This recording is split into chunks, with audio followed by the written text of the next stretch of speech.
Bora ler o livro seguinte, minha gente. Terminamos no áudio anterior o livro da Bíblia, né, de 1 a Pedro, e vamos ler então agora hoje o 2 a Pedro, que é a segunda carta de Pedro aos cristãos. É o 61º livro da Bíblia e 22º do Novo Testamento.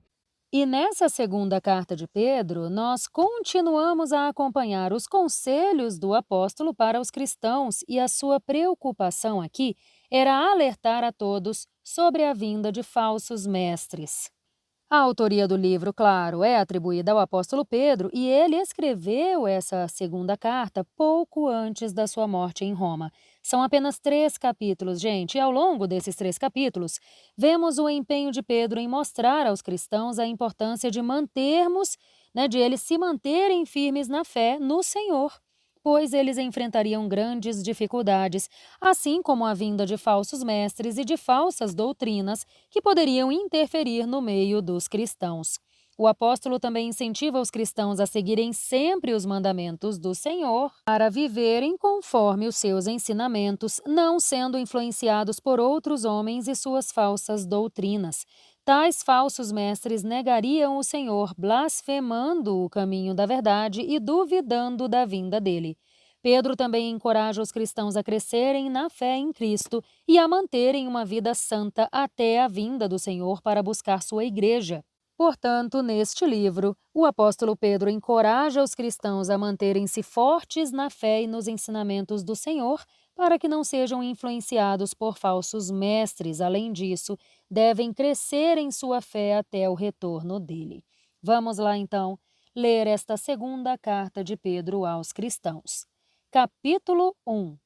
Simão Pedro, servo e apóstolo de Jesus Cristo, a aqueles que, pela justiça do nosso Deus e Salvador Jesus Cristo, receberam conosco uma fé igualmente preciosa. Graça e paz sejam multiplicadas a vocês pelo pleno conhecimento de Deus e de Jesus, o nosso Senhor. Certeza do nosso chamado e da nossa eleição. O seu divino poder nos deu tudo de que necessitamos para a vida e a piedade, por meio do conhecimento daquele que nos chamou para a sua própria glória e virtude.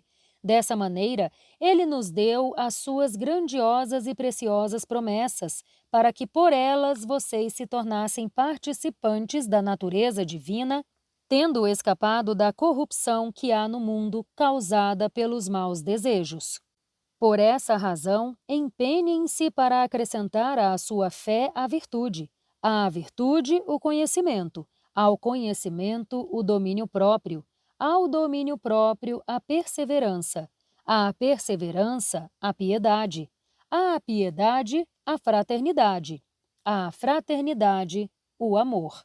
Porque, se essas qualidades existirem e estiverem crescendo na vida de vocês, elas impedirão que sejam ineficazes e improdutivos no conhecimento do nosso Senhor Jesus Cristo.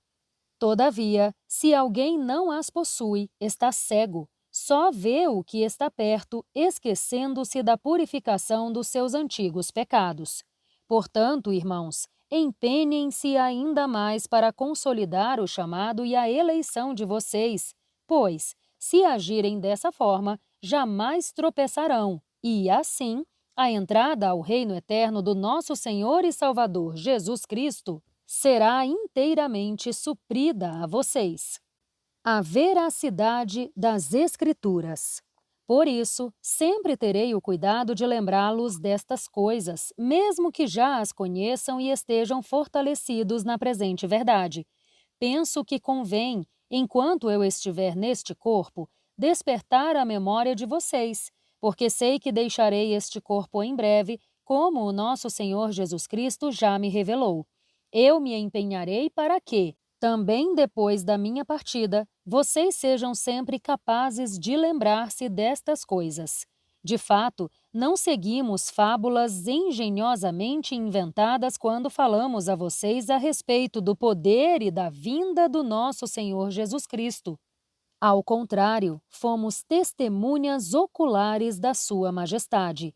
Ele recebeu honra e glória da parte de Deus Pai, quando da suprema glória lhe foi dirigida a voz que disse: Este é o meu Filho amado, em quem tenho prazer. Nós mesmos ouvimos essa voz vinda dos céus quando estávamos com ele no Monte Santo. Assim, temos ainda mais firme a palavra dos profetas, e vocês farão bem se nela prestarem atenção, como a uma lâmpada que brilha em um lugar escuro, até que o dia clareie e a estrela da manhã nasça no coração de vocês. Antes de mais nada, saibam que nenhuma profecia da Escritura é de interpretação particular, pois jamais a profecia teve origem na vontade humana, mas homens falaram da parte de Deus, guiados pelo Espírito Santo. Capítulo 2. Os falsos mestres e a sua destruição. No entanto, houve falsos profetas no meio do povo, como também surgirão falsos mestres entre vocês. Estes introduzirão secretamente heresias destruidoras, chegando a negar o soberano Senhor que os resgatou, trazendo sobre si mesmos repentina destruição. Muitos seguirão a devassidão desses homens e, por causa deles, o caminho da verdade será difamado. Levados pela cobiça, tais mestres os explorarão com palavras enganosas. Há muito tempo estão condenados, e a sua destruição não tardará. Pois, se Deus não poupou os anjos que pecaram, mas lançou-os no inferno, prendendo-os em abismos tenebrosos a fim de serem reservados para o juízo, se ele não poupou o mundo antigo quando trouxe o dilúvio sobre aquele povo ímpio, mas preservou Noé, mensageiro da justiça, e mais 7 pessoas, se ele condenou as cidades de Sodoma e Gomorra, reduzindo-as a cinzas, tornando-as exemplo do que acontecerá aos ímpios, se ele livrou Ló, homem justo, que era oprimido pela devassidão dos que não tinham princípios morais. Esse justo, que vivia entre eles, era atormentado na sua alma justa, dia após dia, pelas transgressões que via e ouvia. Se ele fez tudo isso, então o Senhor sabe livrar os piedosos da provação e manter em castigo os injustos para o dia do juízo, especialmente os que seguem os desejos impuros da carne e desprezam a autoridade. Insolentes e arrogantes, tais homens não têm medo de difamar os seres celestiais. Nem mesmo os anjos, embora sendo maiores em força e poder, fazem acusações blasfemas contra aqueles seres na presença do Senhor. No entanto, estes difamam o que não entendem. São como animais irracionais, guiados pelo instinto, nascidos para serem capturados e destruídos. Eles serão corrompidos pela sua própria corrupção. Receberão a retribuição pela injustiça que causaram. Consideram prazer entregar-se à devassidão em plena luz do dia. São nódoas e manchas, que se regalam nos seus prazeres quando comem com vocês. Tendo os olhos cheios de adultério, nunca param de pecar. Seduzem os instáveis e têm o coração exercitado na ganância. Filhos da maldição. Eles abandonaram o caminho reto e se desviaram, seguindo o caminho de Balaão, filho de Beor, que amou o salário da injustiça, mas na sua transgressão foi repreendido por uma jumenta, um animal mudo que falou com voz humana e refreou a insensatez do profeta. Esses homens são fontes sem água e névoas impelidas pela tempestade, para os quais está reservada a escuridão das trevas. Pois eles, com palavras de vaidosa arrogância e provocando os desejos devassos da carne, seduzem os que estão quase conseguindo fugir daqueles que vivem no erro. Prometendo-lhes liberdade, eles mesmos são escravos da corrupção, pois o homem é escravo daquilo que o domina. Se, tendo escapado das contaminações do mundo por meio do conhecimento do nosso Senhor e Salvador Jesus Cristo, novamente se encontram enredados nelas e por elas são dominados, estão em pior estado do que no princípio. Teria sido melhor que não tivessem conhecido o caminho da justiça do que, depois de o terem conhecido, voltarem as costas para o santo mandamento que lhes foi transmitido. Confirma-se neles que é verdadeiro o provérbio: o cão volta ao seu vômito, e ainda, a porca lavada volta a revolver-se na lama. Capítulo 3. O Dia do Senhor.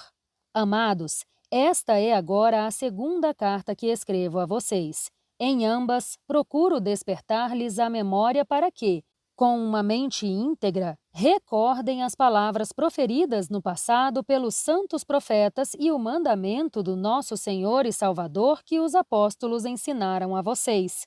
Antes de tudo, saibam que, nos últimos dias, surgirão escarnecedores que zombam e seguem os seus próprios desejos impuros. Eles dirão: o que houve com a promessa da sua vinda? Desde que os antepassados morreram, tudo continua como desde o princípio da criação. Pois deliberadamente eles se esquecem de que, pela palavra de Deus, os céus já existiam há muito tempo e de que a terra foi formada da água e pela água. Pela água, o mundo daquele tempo foi submerso e destruído. No entanto, agora, pela mesma palavra, os céus e a terra que agora existem estão reservados para o fogo, guardados para o dia do juízo e para a destruição dos ímpios. Amados, não se esqueçam disto.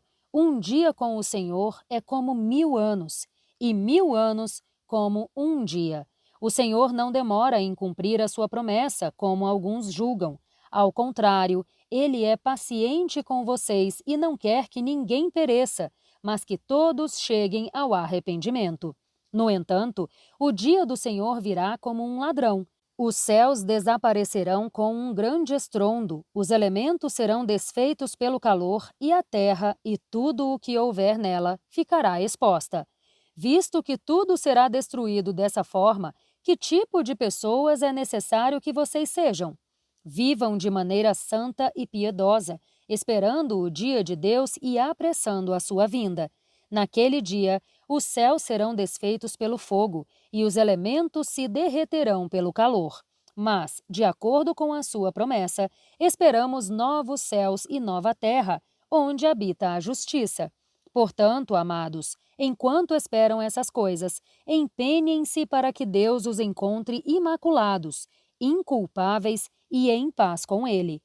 Tenham em mente que a paciência do nosso Senhor significa salvação, como também o nosso amado irmão Paulo escreveu a vocês, com a sabedoria que Deus lhe deu. Ele escreve da mesma forma em todas as suas cartas, falando nelas destes assuntos. As suas cartas contêm algumas coisas difíceis de entender, as quais os ignorantes e instáveis torcem, como fazem também com as demais escrituras, para a própria destruição deles. Portanto, amados, sabendo disso, guardem-se para que não sejam levados pelo erro dos que não têm princípios morais, nem percam a firmeza e caiam. Cresçam, porém, na graça e no conhecimento do nosso Senhor e Salvador, Jesus Cristo. A Ele seja a glória agora e para sempre. Amém. E assim, minha gente, nós encerramos não só mais um áudio de leitura da Bíblia, mas também mais um livro, né? Mais um evangelho deste livro fantástico que é a Bíblia. Sigamos juntas! Te espero aqui amanhã para a gente dar mais um passinho juntas nesse nosso plano de leitura da Bíblia em um ano. Um grande beijo e até lá! Tchau, tchau!